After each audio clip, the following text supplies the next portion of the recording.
আসসালামু আলাইকুম।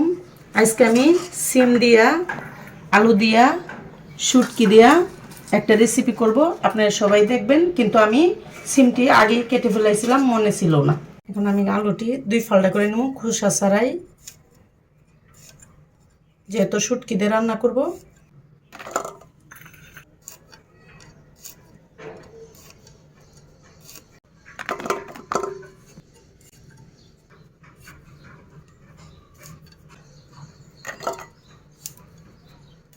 এখন আমি রসুনটা ছিলে নিব।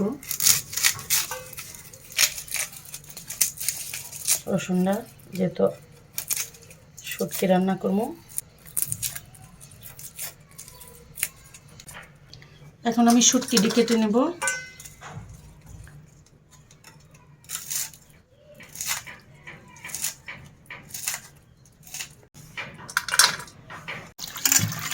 আমি রসুন আর একটা পেঁয়াজ দিয়েছি, কাঁচামরিচগুলো ধুয়ে নেব। আমি হালকা ব্লেন্ডার করে নেব।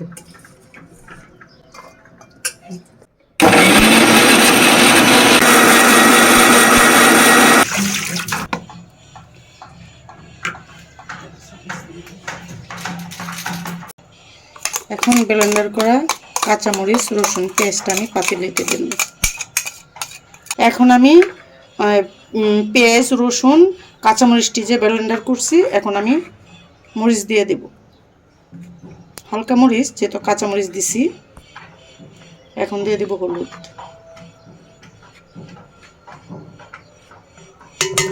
লবণ দিয়ে দেব স্বাদ মতো।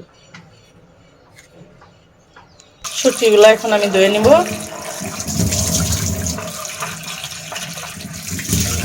যেহেতু শুটকিগুলো এখন দিয়ে দেব। মশলাটা কষানোর জন্য একটু পানি দেব। মশলাটা কষানো হয়ে গেছে। এখন আমি সিম আলুগুলো দিয়ে দেব।